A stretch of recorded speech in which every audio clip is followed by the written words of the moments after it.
Yung piligan ng ibang. Pero hindi ito ang topic ko. Ang topic ko ay 70 weeks.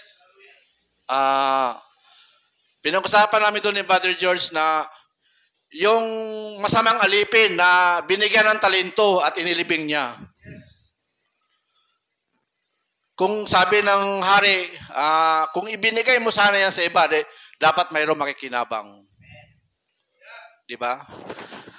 Tayo matagal lang tayo tagapakinig. Ako, almost 20 years na. Ilang taon na si Jaya. Diba? Marami na rin ako narinig hanggang isa, kinain niya ng ibon. Kasi ibinaon ko mga kapatid. Na imbis na i-share ko, dapat nakikinabang yung iba na. Kahit hindi na-apply sarili ko, once i-share mo, pakinabangan ng iba yan. Kaya nga, hindi dito yung usapan na, ay, huwag ka mag-share kasi hindi yan, baga, hindi yan apply sa sarili mo, baga, hindi mo nga na-apply, share mo. Alam mo, makikinabang yung iba dyan, mga kapatid. Yan yung sinasabi mga kapatid. Kaya, nagkaroon na conviction sa puso ko na kailangan ko tumayo. Kasi, halos ilang taon na, mga kapatid, pinapakain ako ng Diyos, parang wala akong pakinabang. Diba? Sabi nga sa Bible, ang tamad, huwag pakainin. Diba? Sabi nga na, sa kanta naalala ko yung kanta ni Father Rape, when I was a child, I speak like a child. When I was a man, I speak like a man. Kailangan tayo manindigan, mga kapatid. Diba? Tumayo, parang lalaki. Hindi lang lalaki, pati mga babae. Manindigan tayo sa katuwiran. Kasi nasa mensahe tayo, progressive. Patawarin ako, umiyak ako. Pero kasi, first time ko, natuwa ako na, alam ko na, pag tumayo ka dito, pag nag-point ka, balik sa'yo yung 4. Pero kailangan mong gawin, mga kapatid. Di ba? Kaya bago ako mag-start, sa 70 weeks, gusto ko, nais ko muna na mag-share din yung mga anak ko. Kasi sabi nga kung anong kinakain ko sa pamilya ko, pinapakain ko. Ay, handa namin na pagkain, dapat makain din ng pamilya ko yan. Di ba? Ngayon, bago ako mag-start, tinatawagan ko muna yung aking anak, asawa. Unahin ko muna si Sister Janelle. Sige, kayo muna. Bakit, tunawa ko sa mga nakikinig na yung mga anak ko babae, nagsishare po sila pero hindi po sila nag-govern, mga kapatid. Kasi dapat maabot po nila yung naabot natin. Kasi mag-witness po sila sa labas. Paano yung mga nakasalamuhan nila, mga trabaho nila? May mga kasamahan na sila, hindi pa sila mag-witness. Kailangan din nila mag-witness, mga kapatid. Kasi sabi nga sa Bible, go to the world and preach the gospel. Hindi lang in-specific kung lalaki lang. Tama, di ba? Sige, tinatawagan ko po ang aking anak, Sister Janelle. Sige po, Sister Janelle. Amen. Sige tayo. Magdurain po. Mike. Ito mo, Mike. Ito.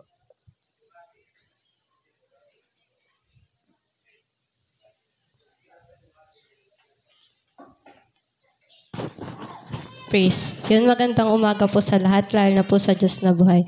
So, yung topic po namin is 70 weeks of Daniel.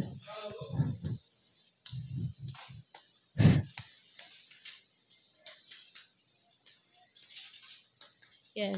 Yung 70 weeks of Daniel, bakit po nagkaroon ng 70 weeks of Daniel? So, nagkaroon po ng 70 weeks of Daniel dahil sa paglabag ng mga Jew. Ano po yung nilabag nila? Yung nilabag po nila is yung sabbatical rest. Yung sabbatical rest, sa lupa po yun, na every 7 years, pagpapahingahin po nila yung lupa. Pero ang ginawa po ng Jew is, yan, ginamit pa rin nila yung lupa, nagtanim pa rin sila ng lupa. So sa ganung paraan, pinarusahan sila ng Diyos ng 70 weeks na parusa. Tapos sa akala ng mga Jew na bayad na sila kasi di ba kinaptive sila ni Nebuchadnezzar. Yun yung time na nag-cry si Daniel dun sa wall. Pero hindi pa. Kailan ba nag-start yung 70 weeks? So yung 70 weeks, nag-start siya noong 445 BC. degree to rebuild Jerusalem. Yung 70 weeks, di ba nahati siya sa tatlo? Unti lang akin pa. 70 weeks. Yung una po is first 7 weeks. 7 weeks. Tapos yung sunod po is 62 weeks. 62 weeks. Tapos 1 week. Yung 1 week po is nahati siya sa dalawa. So, 3.5 years to 3.5 years. Sabi, meron tayong, yun. Di ba yung 62 years, nahinto yun. Nung time na pinako si Jesus Christ sa cross. Kasi, di ba, nabulag yung Israel dahil, tinanggihan nila yung Messiah, tinanggihan nila si Jesus Christ. So, nagkaroon ng 2,000 years na silence. Tapos, mababalik lang yon sa matitirang 1 week sa first 3.5 years sa pagdating ng 2 prophets. Tuturuan ulit sila. Kasi di ba nabulag sila. So yun lang. Sige, thank you, Sir Janelle. Si Sister Jaya. Tapos sunod si ang aking pinakamamahal na asawa, Sister Becha.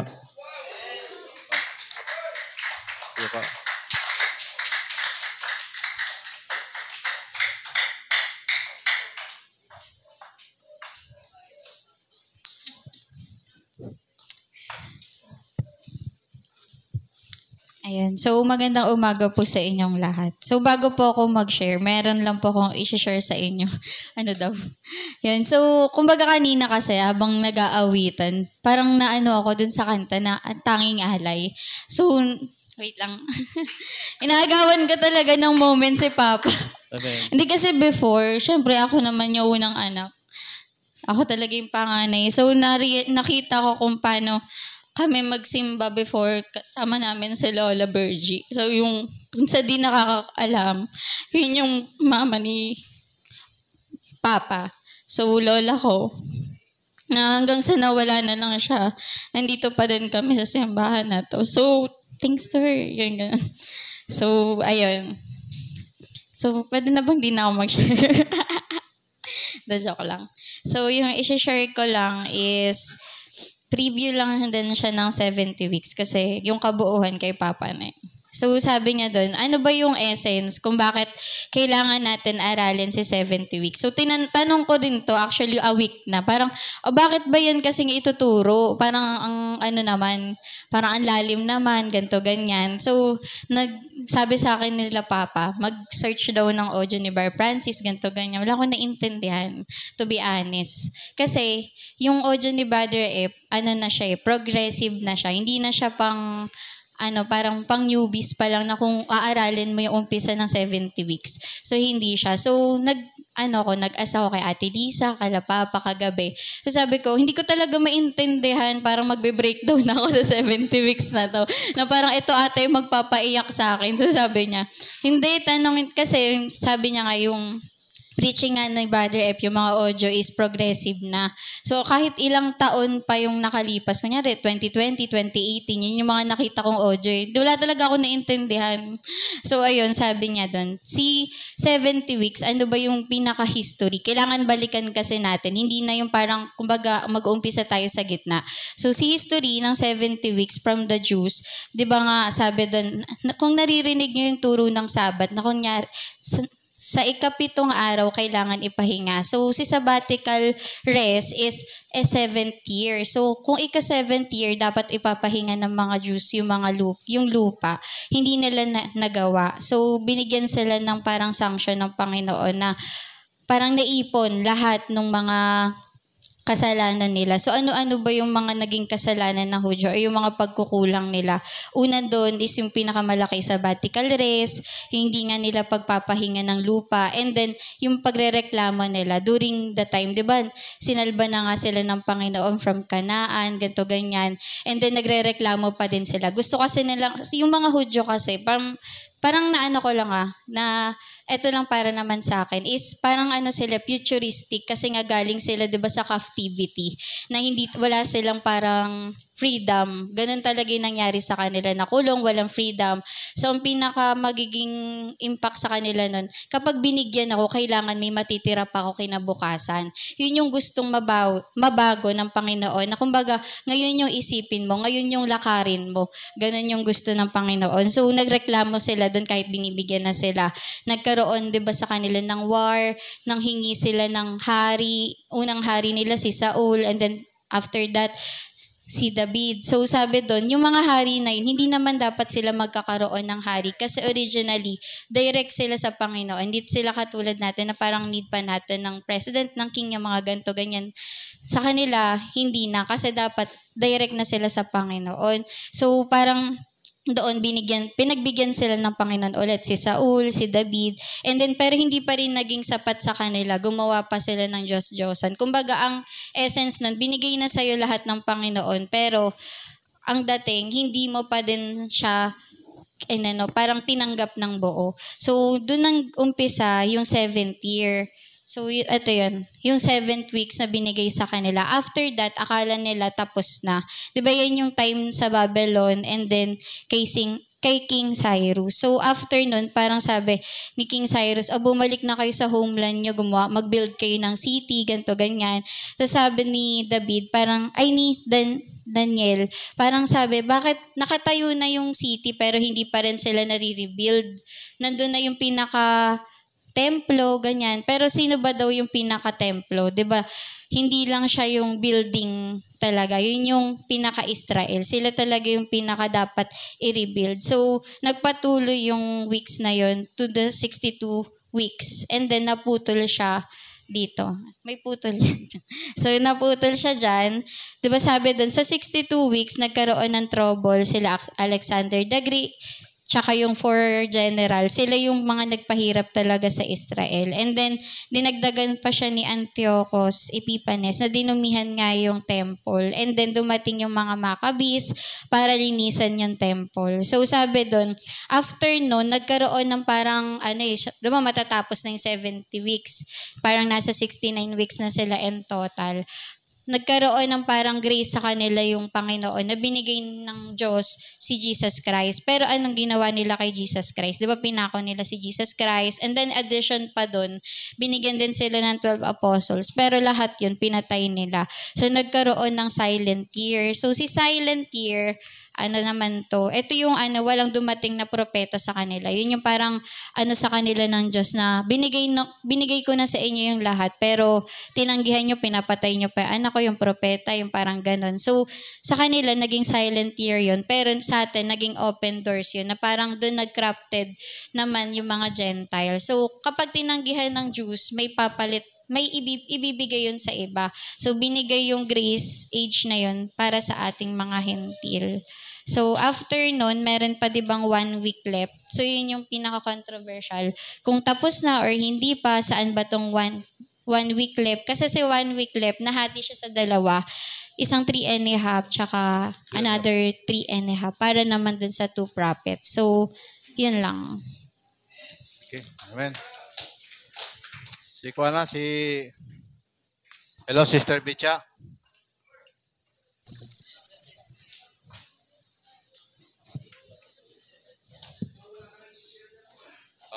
Oo nga eh. Wala na talaga. Doon, nakita kasi makita lang. Ay, magandang umaga sa inyong lahat, lalong-lalo na sa Panginoon. First time namin dito. Dapat si Brother Jose lang yung mag-share, pero buong pamilya na. Kasi yung 70 weeks of Daniel, sa panahon natin ngayon, ito rin ay nakakatipo sa isang pamilya. Dapat daw, sa akin lang, isi-share ko lang yung, ang tipot larawan ng 70 weeks sa buhay natin. Kapahingahan. Dapat bigyan daw natin ng kapahingaan yung sarili natin. Buhay natin. Magbigay, sa ikapitong araw, dapat yung 7 days, ibibigay natin sa Diyos. Yung ikapito, para kapahingaan, para magkaroon tayo ng, makukuha natin lahat ng nutrient na nakukuha natin about sa Diyos. Diba? 6 na araw tayo naghahanap buhay. Yung ikapitong araw, ibigay natin sa Diyos para lumakas tayo ulit. Ito yung ibig sabihin ng 70 weeks of Daniel. Tapos yung sa para daw magkaroon, hindi tayo matulad sa sa igos, sa puno ng igos na walang bunga. Dapat magkaroon ng bunga tayo. Kaya di ba sa Matthew 21:19, sinasabi doon yung puno ng igos walang bunga, di ba? Dapat sa isang Kristiyano magkaroon tayo ng bunga. Yun lang po, paliwanag na lang po niya. Thank you sa pamilya ko na nakipag-cooperate. Amen. Kaya tayo na po ay ang itatopic ko po ay 70 weeks of Daniel. Pakibukas po, mayroon po yung kuhan sa Daniel 9:24, mga kapatid. Yung Tagalog, sinarapan ako sa English. Tagalog. Oo nga eh. Yung sinasabi ni Brother George na talagang una mo talaga hindi mo maiwasan, talagang kakabahan ka.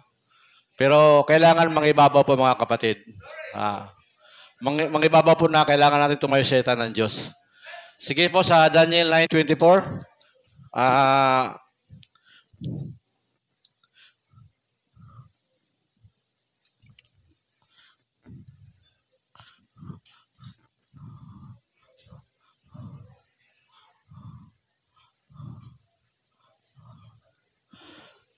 Pwede ba mayroong magbasa? Sige, pakibasa, mga kapatid.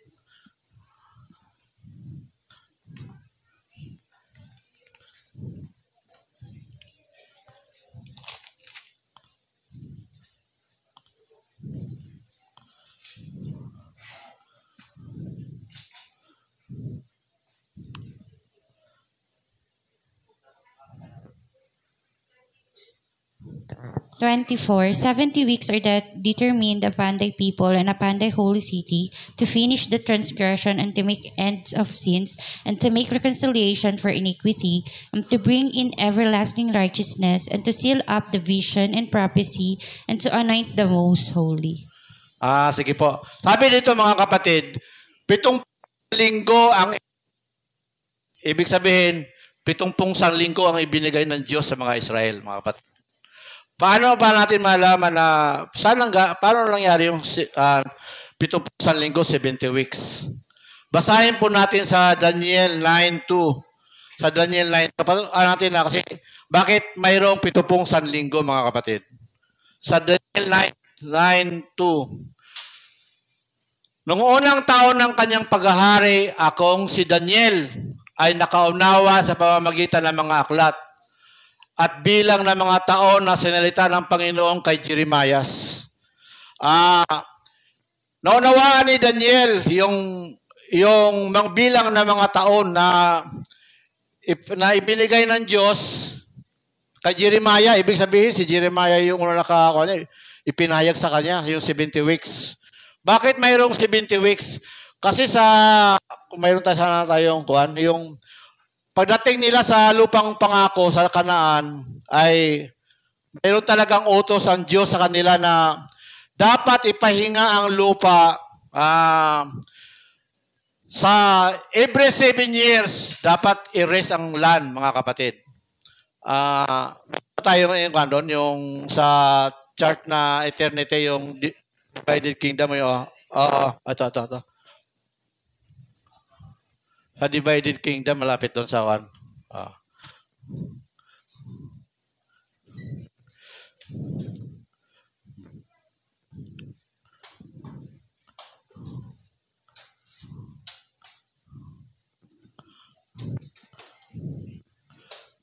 Ito na lang.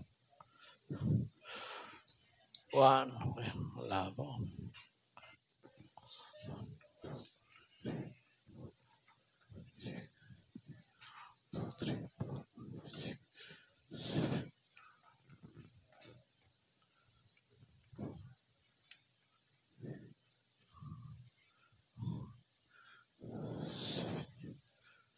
Ay.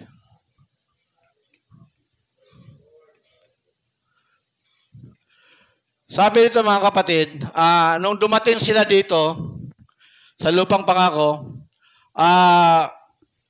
hindi nila pinapahinga yung lupa every 7 years. Kaya ibinigay sila ng Diyos kay Nabucodonosor para magkaroon ng kapahingahan pa. Istorya niyan kasi baga ani na silang ani mga kapatid. Baga type din sa atin mga kapatid. Mayroon tayong mensahe dyan. Mamaya ikukunik natin sa hukom mga kapatid. Di ba? Daniel 9:2, di ba, nawaan ni Daniel yung mga taon. At nag-pray si Daniel, umiyak siya sa Diyos kasi sabi niya, bayad na. Bakit? Wasak pa rin ang Jerusalem. Hindi niya pinagpipray yung templo, kundi yung bayan niya na wasak mga kapatid. Sinagot siya ng anghel. Basahin po natin sa kawan. Nag-pray si Daniel, humingi ng sagot sa Diyos at ibinigay na. Sabi dito, basahin ko mayroon bang kuhan dyan? Si 90 nga. Panalangin ni Daniel. Dito sa 4, Ako'y nanalangin sa Panginoon kong Diyos at ako'y nagpahayag ng kasalanan ng mga kapatid, kasalanan ng kanyang bayan. Ibig sabihin, tayo pala pili tayo manalangin sa mga kapatiran natin. Mapili tayo mamamagitan. Kaya napakahalaga po yung prayer mga kapatid. Di ba? Kaya nga meron tayong prayer devotion. Ako gusto kong umatin, kaso lang, minsan, Habi dito, O Panginoon Diyos na dakila at kakilakilabot na nag-iingat ng tipan at kawaan nagsisiibig sa iyo at nag-iingat ng iyong mga utos. Kami sabi dito, kami ay nagkakasala at pakitaas nga, pakitaas.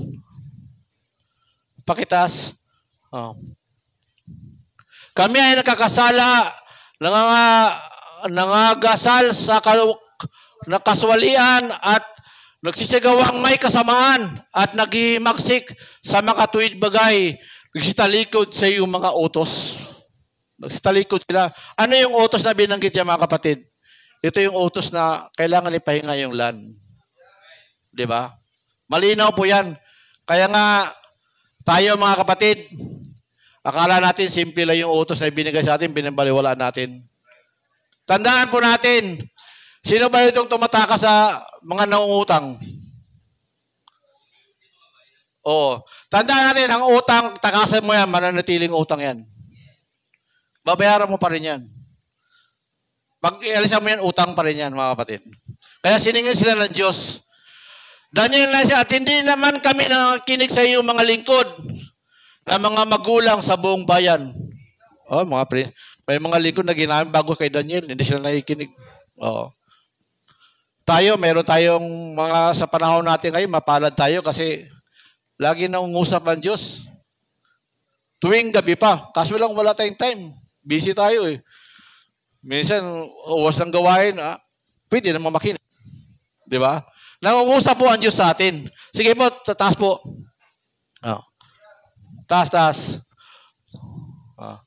O Panginoon, ko sa iyo, ngunit amin ay nagkagulo ang nang mukagaya ng araw na ito.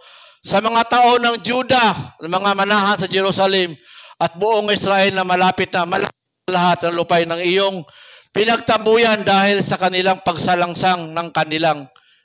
Pinalayo sila ng Diyos sa panahon. Di ba, ibinigay sila kay Nabucodonosor? Di ba? Taas sa yung sinagot siya ng anghel. Anong version?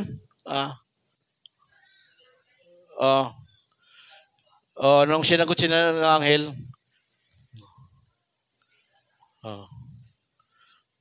Nakakahilo pala pag dito ka malapit.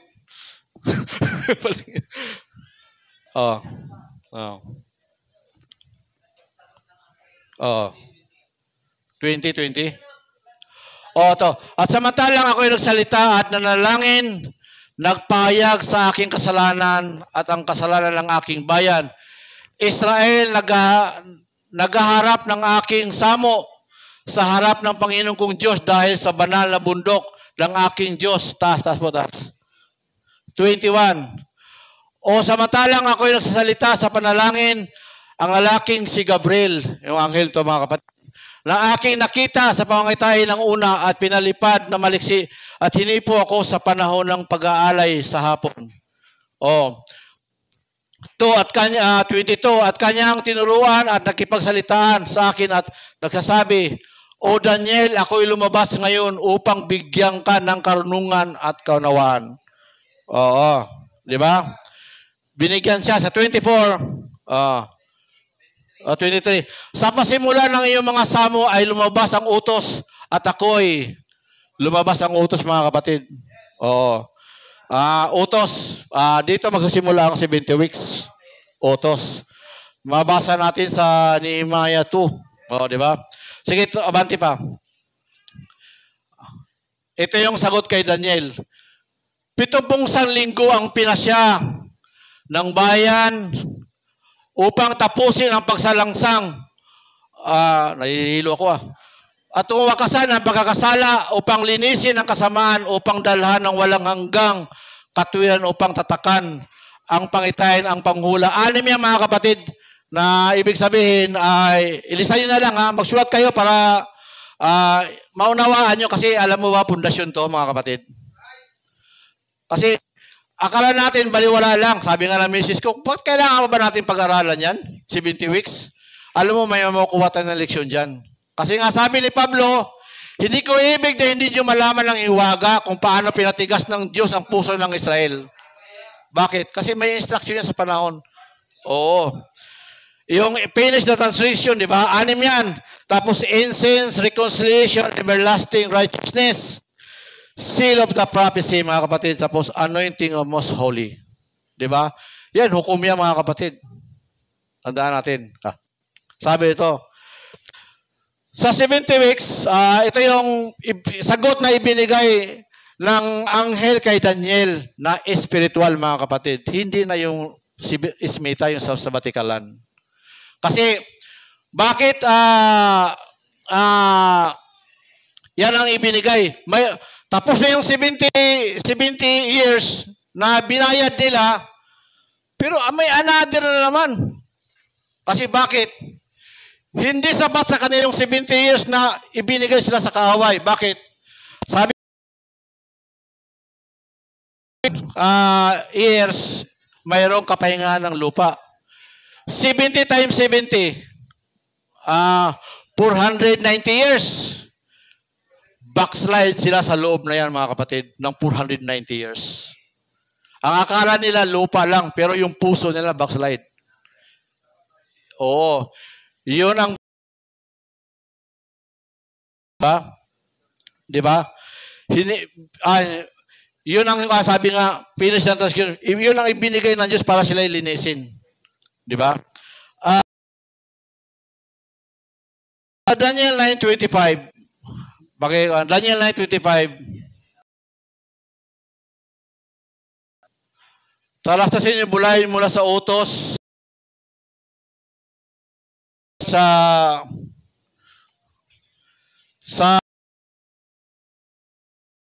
malinaw ba to? Sa 7 weeks, dito tapos na yung sabbatical, Smita, iba pinag-usapan natin yung Matthew 25 na. Yung idinagdag ng Diyos, di ba? Yung 7 weeks ay dito mag-i-start kasi ito yung rebuilding the wall, mga kapatid. Yung rebuilding the wall. Kasi dito, may templo na nung nanalangin si Daniel Kaso nga lang, hindi kagaya ng templo ni Solomon. Di ba? Hindi kagaya. Kaya, nanalangin si Daniel na wasak yung syudad niya. Kaya, nung tinatayo nila yung wall sa panahon ni Nehemiah, may dala silang itak kasi nung bumalik sila dyan, may nakatira na Baga, hindi papayag na kuwan sila. Kaya nga, sabi doon sa kuwan, sa panahon ng pagtayo nila, may mabagabag, troublous time. Hanggang sa panahon nila ngayon, may troublous time. May mga tipo yan, mga kapatid, sa atin. Mamaya kukunin ko yan, mga kapatid. Sa 7 weeks ito ay 49 years, mga kapatid. 49 years.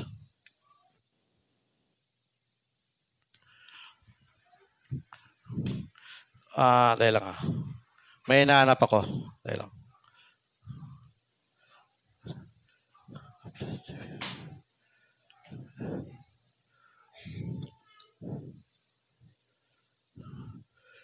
Tama nga sa English nga yung kuwan. Yung paano pagkahati-hati yung 70 weeks. Ah. 24 yata, 25 yata, 25. 25. Therefore understand the commandment, restore the build Jerusalem, Messiah. The term shall be 7 weeks. Ito yung mga kapatid. Kaya may division siya mga kapatid, 7 weeks. May division siya. Hindi siya diretso 7 weeks, pero bakit siya may division? Di ba? At 7 weeks and 3 score and 2 weeks. Pag sinabing 3 score, 20 yan, kaya 60 plus 2, 62. Ito yun mga kapatid. Oh, yung 62 ay times 7, 434. 434. Salamat mga kapatid ha. Years. Oh. Tinatawag nila tong silent year. Oh, silent year ang tawag nila dyan. Sulat nyo na lang nga kasi may hina ako magsulat eh. Alam mo naman, pareho lang kami ni Pastor Romy magsulat. Oh, mas magaling pa nga si Pastor Romy. Pero alam mo, pag nagsalita kayo, pag nagsishare kayo, hindi niya tinitingnan ng Diyos. Tinitingnan niya yung puso niya. Yung puso niyo. Yung silent year, bakit tinatawag na silent year? Sa panahon ng 62. Kasi ang sabi ng mga scholar ay walang writing ng mga prophet. O di ba, walang writing ang mga prophet. Pero sabi sa ating mensahe sa ating kapatid, yung 62 weeks ay mayroong hang tayo dyan. Pero mayroon kasi mga apokripa, mga isines, pero hindi tinatanggap ng mga parisiyo. Kasi ang tinatanggap ng parisiyo ay hanggang kamalakay lang. Ang kamalakay, hanggang dito lang sa 70 weeks, dulo ng 70 weeks. Tapos pagdating dito ng 62, pagpasok ng 62, ay wala nang writing ng prophet. Oh. Kaya, anong dealing ng Diyos dito? May dealing po ang Diyos kasi meron tayong Daniel 8. Oh. Sa Daniel 8, dito ay si Alexander the Great. Di ba sa panahon? Tinalo niya yung Medo Persia, tapos Alexander the Great, yung sheep, kambing ba yun? O, kambing. Namatay si Alexander the Great. Nung namatay si Alexander the Great, mayroon siyang 4 generals. Tapos yung 4 generals ay andon yung mga descendant nila si Antiochus. Kaya may Hanukkah. Ibig sabihin, may ginagawa ang Diyos. May pangungusap rin ang Diyos sa kanila. Di ba? Alam natin ang Hanukkah, rededication, yung Brother Maccabibs, di ba? Maccabeo ba yun?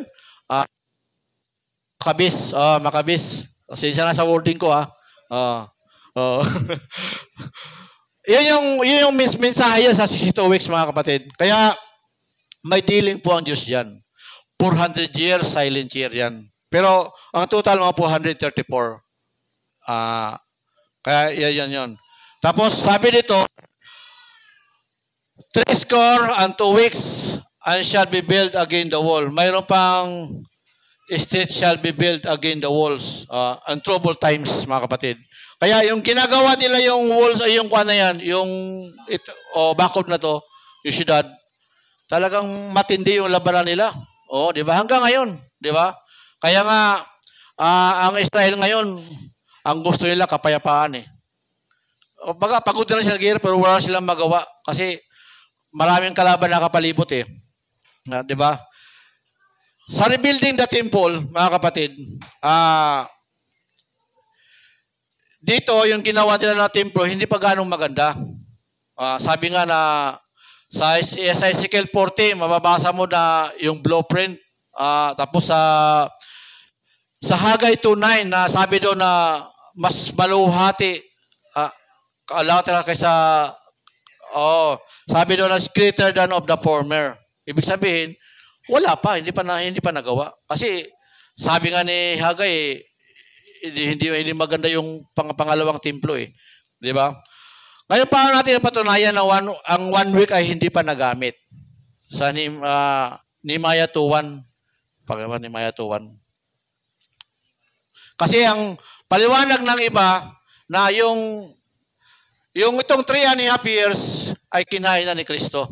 Tandaan natin na yung 62 weeks, na-cut off yan bago mapako si Kristo sa cross. Di ba? Ibig sabihin na nung pumunta siya sa Jerusalem, nung patrial, yung sinalubong siya ng mga tao, triumphal entry, doon nakat yung kuwan. Pero kumain na ng mga ilang araw. Kaya bago mag-crucifixion, nakat na yung 62 weeks. Pasok pa rin siya. Bahagi pa rin siya. Anong katunayan natin na na-cut off dito? Kasi yung utos na commandment, dito mag-i-start. Nisan. 2:1.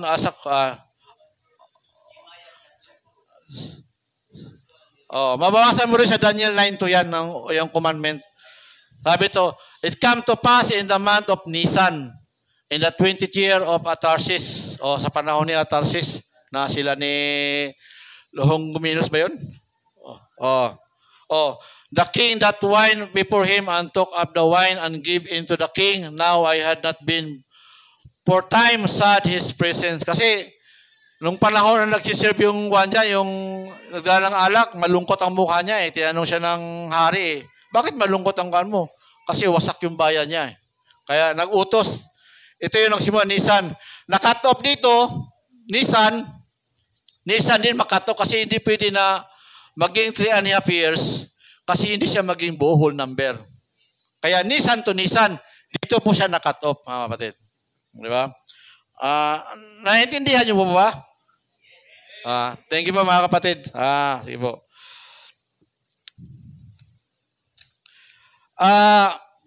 Paano po natin ikukunita to sa hukom?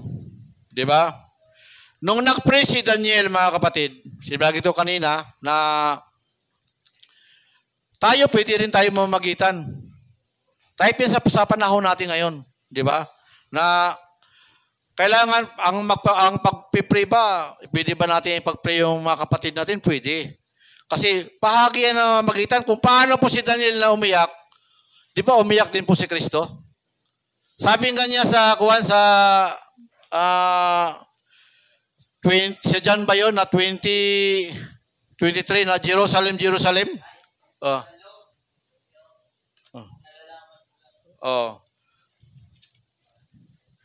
Matthew 20, hindi. Malimutan ko na sulat, sorry. Matthew 23:37. Pakibasa nga sa Tagalog.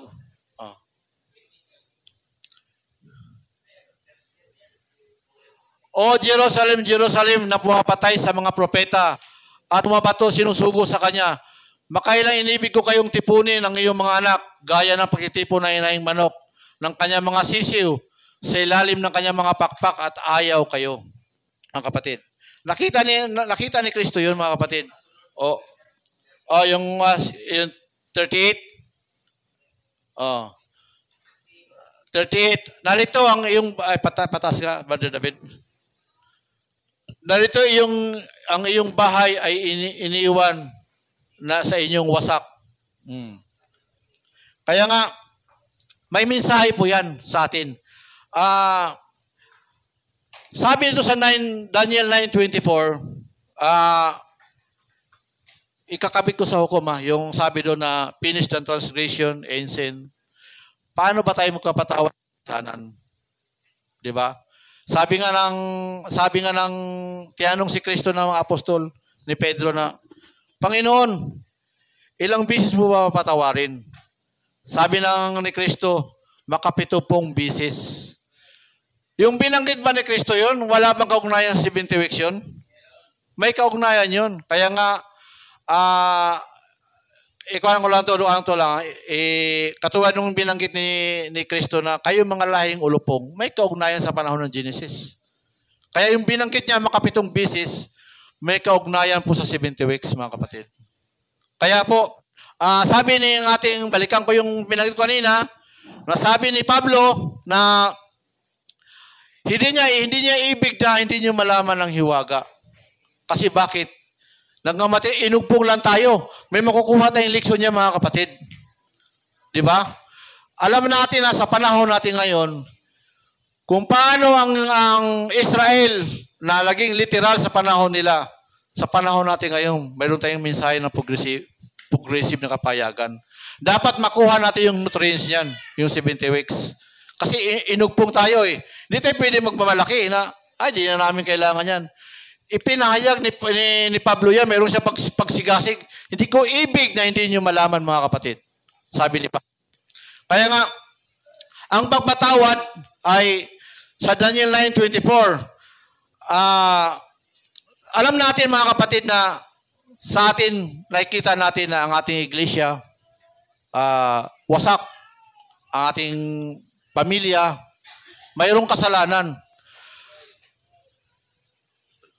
Kailangan natin pagpiprayan, di ba? Paano ba natin patatawarin ang ating kapatiran, ang ating iglesia? Di ba? Alam natin na mayroon tayong training, mga kapatid. Kaya nga, ang ating kapatid may network eh. Ngayon, kung hindi natin kaya, pwede tayong tumulong. Madami tayong mga kapatid na medyo nakakaunawa pagdating sa hukom eh. Sila Pastor Majilan, Pastor Padon, Bade Eric, sila ni Pastor Lito. Ngayon, ano ba ibig sabihin ng network? Halimbawa, may kapatiran na nangangailangan. Pag hindi mo kaya, pwede mo isang gumunin sa kanila. Yun yung network. Tama po ba? O. Ngayon, nagagamit ka. Di ba? Kaya nga, sa panahon natin ngayon, binanggit ko kanina na hindi lamang tayo tagapakinig, na ako matagal na, sabi ko nga kanina na alos, si Jaya, ganyan pa, maliit pa, 5 years old, umiiyak pa dito yan pag hindi nakaintindi. Ngayon, malaki na, halos tumigas na ng ulo. Oh. Pero, ibig sabihin, sabi nga ni Pablo na dapat hindi nagatas ang iniinom nyo, kundi karne na. Bakit? Kasi mayroon na tayong, nagpapagamit na tayo. Oo, nagpapagamit na tayo. Kasi pag sinasabing gatas, tagapakinig lang tayo, wag kayo po masaktan ha. Kasi ito'y sinasabi ko lang bilang isang kapatiran. Yan ang sinasabi ng kasi hindi naman habang buhay na tayo ay makikinig lang makikinig, di ba? Bakit tayo nakikinig? Ito'y bahagi ng training na dapat natin isabuhay natin. Di ba? Oh. Sabi nito na, nung siyong 70 weeks, nung nakat dito sa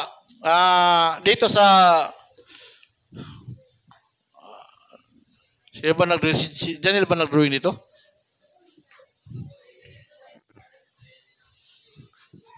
Oh. Nung nakat dito, tayo po ay nakinabang ng orasan. Di ba? Binanggit ko kayo na si Pablo, nakinabang po tayo sa orasan na yan. Ikinabit tayo na tayo ay ligaw na ulibo na ikinabit sa puno. Oh. Anong version ba, Pastor? Romans 11:25, binanggit ko kanina na hindi niya ibig na hindi malaman, di ba? Oh. Yung sa pagtayo nila ng templo, ito sa atin, mga kapatid, nakinabang tayo, mayroon tayong mensahe ng hukom. Kung paano sa panahon ng dito sa simula hanggang sa pag-cut off sa kanila, hanggang ngayon, ay may trouble time sa pagtayo nila. Tandaan natin na mayroon din tayong hirap sa paggawa sa pag-apply sa mensahe na ibinigay sa atin. Pero, kung paano natinanggihan nila si Kristo na ipinako nila sa cross, tayo mayroon na tayong nagawa dati, kaso lang muli natin ipinako si Kristo nung tumigil tayo eh. Di ba? Imbis nakagawa na tayo, huminto na naman tayo, muli na naman tayo nagkakasala. Kasi, imbis may nagawa ka, huminto ka. Sabi nga sa Hebrew na muli mong ipinako si Kristo sa cross. Wala nang hain natitira. Di ba? Type yan sa gagawin natin. Marami tayong mga mensahe sa atin ngayon. Kaya nga naputol ang 69 weeks dahil sa kasalanan ng mga Hudyo sa panahon nila. Dahil nung dumating si Kristo, hindi nila tinanggap. Di ba? Nung dumating si Kristo. At ipinako nila, sabi nila, babayaran namin ng dugo yan ng aming mga anak. Nangyari ba yung mga kapatid? Di ba? Nangyari yun. Hanggang sa, nung sinabi nila yun, tumakbo pa ng halos 40 years, yung 70 AD. Siningil sila ng Diyos. Di ba? May anong mensahe sa atin nun? Kung paano yung sinabi ni Kristo, kung paano kung hindi nila sinabi sa kanilang mga anak. Kaya nga, mayroon tayong kuha na dapat mag-sharing din yung mga anak natin eh. Kasi-sharing din natin sila. Para malaman natin na para malaman natin na, thank you, Brother George, na malaman din nila yung hiwaga. Kasi kung hindi sinabi sa mga magulang nila sa kanilang mga anak, sa panahon ni Titus, huli sila lahat. Di ba? Oh. Sa Daniel 9:24, nasabi doon na patatawain ng kasalanan. Alam naman natin na paano ang pagpatawad ng kasalanan sa ating mga anak, hindi lang na, pinapatawad ka na. Tapos, wala kang ipapagawa. Di ba? Kumbaga, thank you na lang. Tandaan natin, hindi po ganoon ng Diyos. Siningil nga sila ng Diyos eh. Di ba? Makita natin sa history ng kaya 70 weeks, pinahirapan sila ng Diyos. Kasi mayroon silang pagkakautang. Mayroon silang babayaran. Tayo, di ba may mensahe tayo? Mayroon tayong Galatians 4:1, di ba? Na ititraining mo yung anak mo kung tagapagmana siya. Di ba? Mayroon kang ipapagawa. Di ba? Hindi lang yung, pinapatawad, okay na yan. Kasi cute naman yan eh. Sabi nga ni Buddy Rip eh. Nalimutan na yung kasalanan. Di ba? Okay naman. Nakapagbigay naman yung anak ko eh. Kasi si Jaya, lagi akong binibili ng damit niya eh. Ito sapatos ko, binibili niya. Parang suhol ba? Pero dapat hindi po kalimutan yung kasalanan nila, mga kapatid. Kailangan manindigan po tayo mga magulang. Di ba? Kasi kung hindi po tayo nagigising sa mensahe ng 70 weeks, na kung paano siningil ng Diyos yung kanyang bayan na pinili, sisingilin din tayo. Di ba? Kung paano dito sa panahon ng ipinako nila sa cross si Kristo, at sabi ni Kristo sa Mateo 24 na nagbabala si Kristo na magkaroon ng sa panahon, Mateo 24 kay Titus. Pagkawasak ng templo na babasahin nga natin. Hindi, Mateo 24. Siya na po, pumasok lang po sa kuwang ko. Minsan hindi ko na nasusundan yung kuwang ko eh. Mateo 24.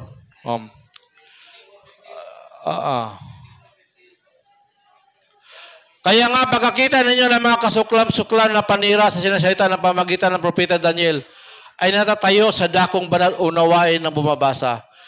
Ito ay paalala po ni Kristo bago siya pinako sa krus na mangyayari yung mga bagay na yan. Nung sinabi yan ni Kristo, kung hindi yan sinabi ng mga anak pa nila kasi halos 40 years eh, siguro baka maubo sila eh sa panahon ni Titus. Ngayon, sa panahon natin, kung hindi natin sasabihin sa ating mga anak, paano yung panahon pagdating ng tribulation? Anong gagawin nila? Di ba? Walang gagawin niya, ubos yan doon. Hindi nila kakayanin. Kasi mas matindi yung mga sa panahon ng tribulation. Sabi nga ng Pipsil Panginoon, kailan mo kami ipapaganti? Gaano kahirap yung naranasan nila? Di ba? Humingi sila ng paghiganti sa Diyos. Kung ipipicture nyo, gaano kaya kahirap yung ginawa sa kanila? Ganon ang mangyayari sa panahon ng tribulation. Kaya nga sabi, mayroon tayong mensahe na kailangan kayo mangonsensya. Kasi pag hindi nyo ginagawa yung, wala kayong pagmamahal sa kapatid nyo. Di ba?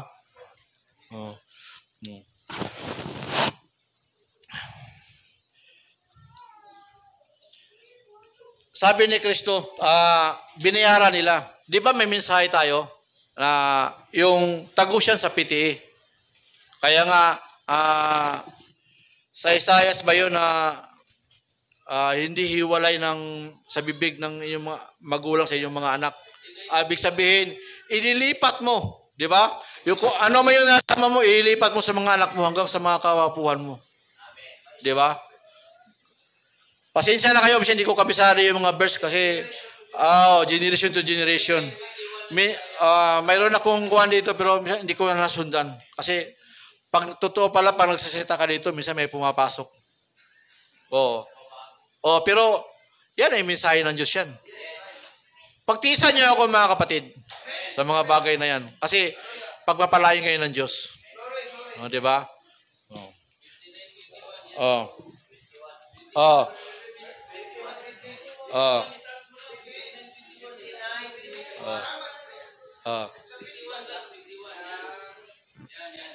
Tungkol sa akin, ito ang aking tipan sa kanila, sabi ng Panginoon. Ang aking espiritu na sa iyo, ang aking mga salita, iniligay ko sa iyong bibig at hindi hiwalay sa iyong bibig o sa bibig man ng iyong lahi. Tingnan mo? O sa bibig man ng angkan ng iyong lahi, sabi ng Panginoon mula ngayon at magpakailanman. Diba? Ngayon, pag hindi ka ba nagsasalita sa iyong mga mahal sa buhay, lilipat ba yan? Kailangan mo i-share yan. Diba?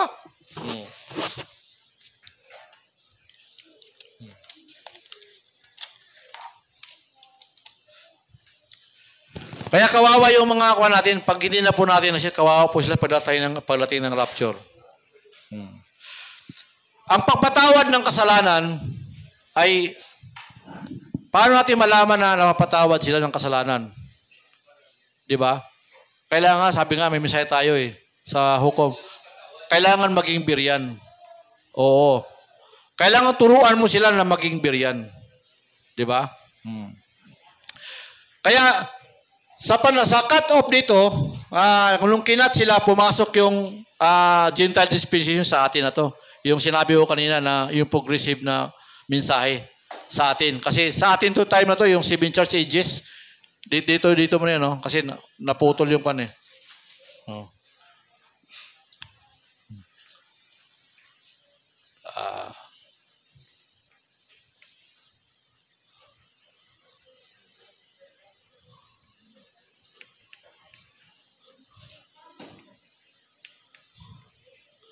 Two prophets, di ba? Sa panahon ng pag nag-cut off dito, tapos tribulation, tama diba Diyos, diba? Tribulation. Binigyan tayo ng 2,000 years. Ay binigyan sa atin ng Diyos.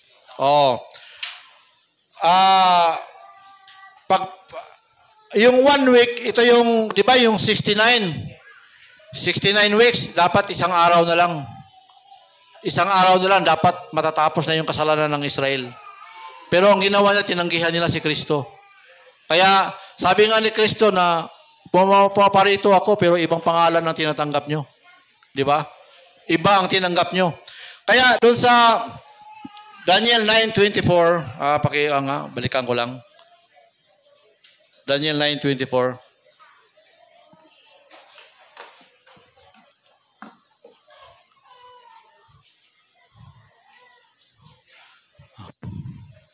Sige, abante sa 25. Taas.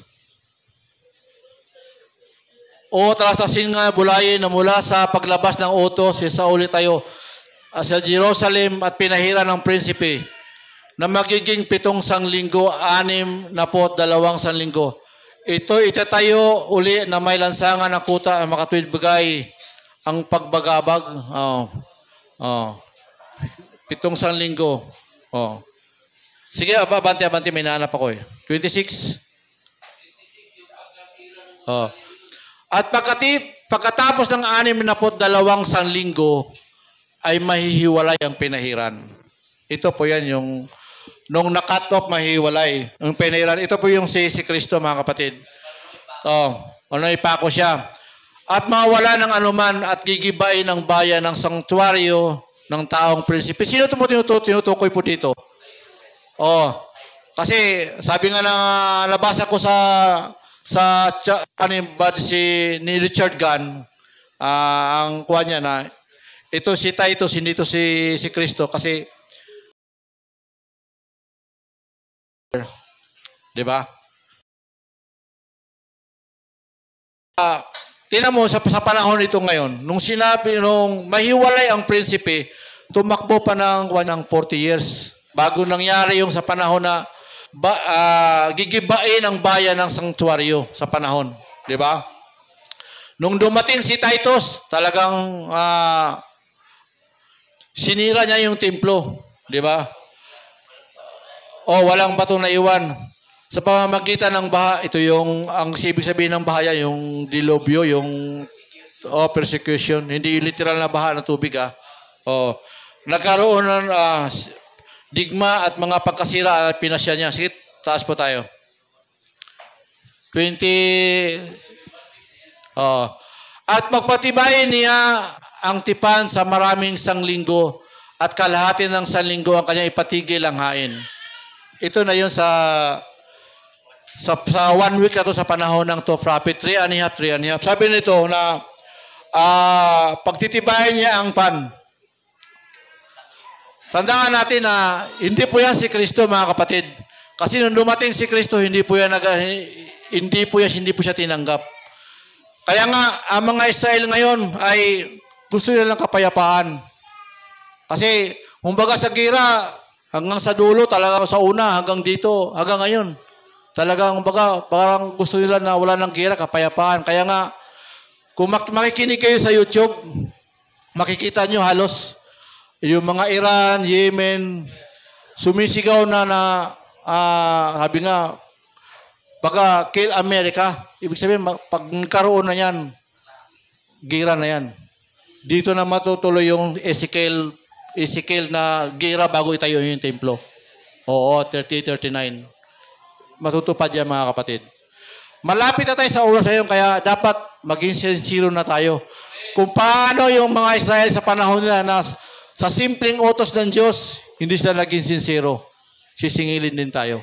Di ba? Kaya, yung sabi doon na ipapatigil yung hain, di ba? Nung dumating si Kristo, hindi naman niya pinatigil yung hain. Tuloy-tuloy pa rin yung hain. Hanggang sa 70 AD, di ba? Hanggang 70 AD, winasak lang ni Titus di ba? Kaya dito, ipapatigil yung hain. Ibig sabihin, may naghahain dyan. May templo na. Di ba? May templo na. Mangangaral yung 3 and a half years. Ano yung ipapangaral ng 3 and a half years? Tatanong ko sa inyo. Sige, sinong tumatabag? Si Jaya, si Buddy Rap. Ano yung mensahe ng dala ng 2 prophets? Ano yung ipapangaral nila?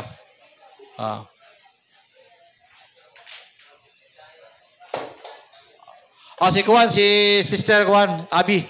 Sister Abi.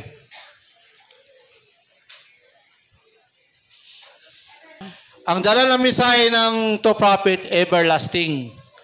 Ano yung everlasting? Fear God. Ano yung pangalawa? Babylon is fallen. Babylon is fallen. Pangatlo? Ano?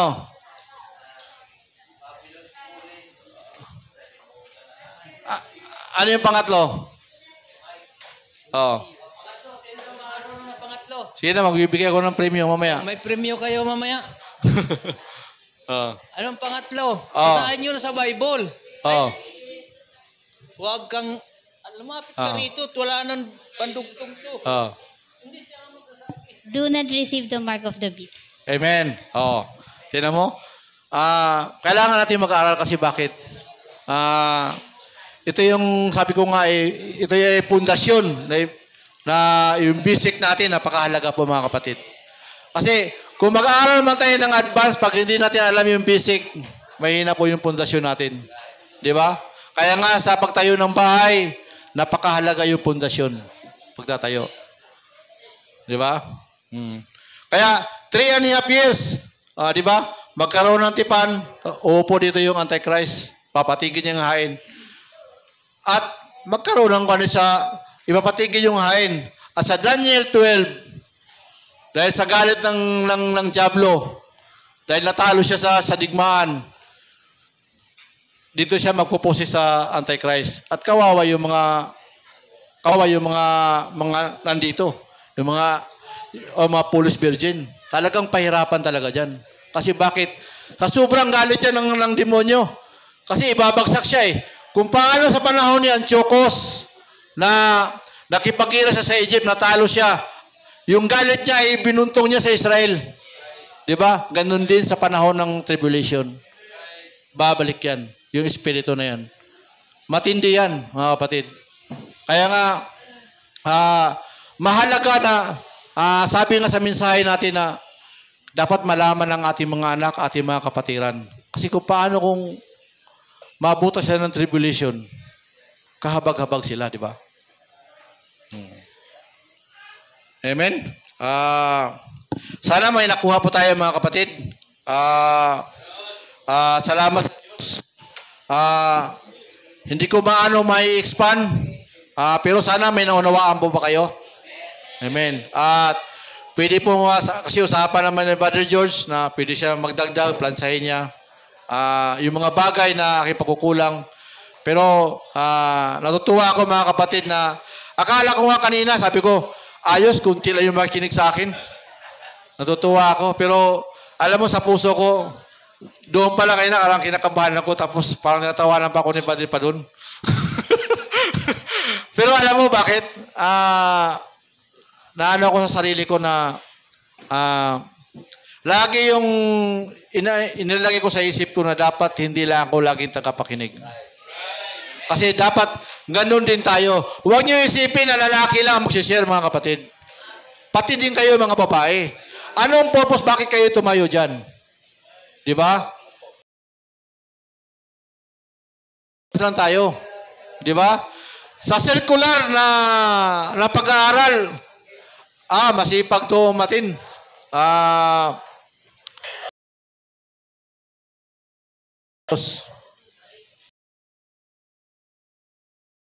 Stepping stone yan. Di ba? Bahagi yan.